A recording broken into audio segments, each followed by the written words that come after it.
जिल्हाधिकारी महोदयांसोबत बैठक घेण्यामागचा उद्देश नांदेड जिल्ह्यामध्ये जी काय अतिवृष्टी झाली आणि 280, 284, 285 mm पाऊस 6 तासाच्या आत झाला। त्यामुळे 5-6 तासामध्ये होत्याचं नव्हतं निसर्गाने केलं। राष्ट्रवादी काँग्रेसचे सर्व पदाधिकारी विविध भागामध्ये फिरले, सामान्य शेतकऱ्यांच्या, शेतमजुरांच्या सगळ्यांच्या व्यथा जाणून घेतल्या आणि ती सगळी माहिती माननीय जिल्हाधिकारी महोदयांना दिली पाहिजे।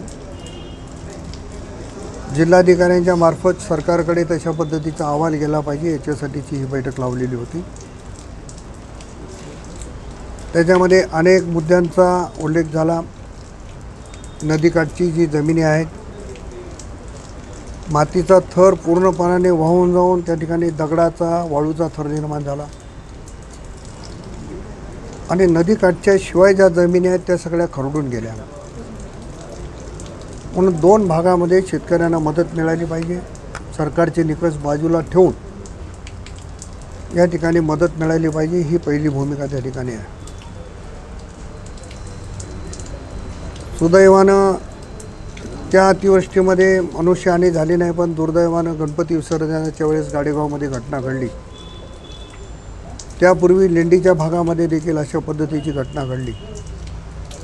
मग या पुढच्या भविष्यकाळामध्ये अशा पद्धतीचा महापूर आल्यावर थांबवण्यासाठीची उपाययोजना काय, या संदर्भातही आम्ही माननीय जिल्हाधिकाऱ्यांना आमचं मत सांगितलं। त्या संदर्भातही वरिष्ठ स्तरावर निश्चितपणानं बैठक लावू।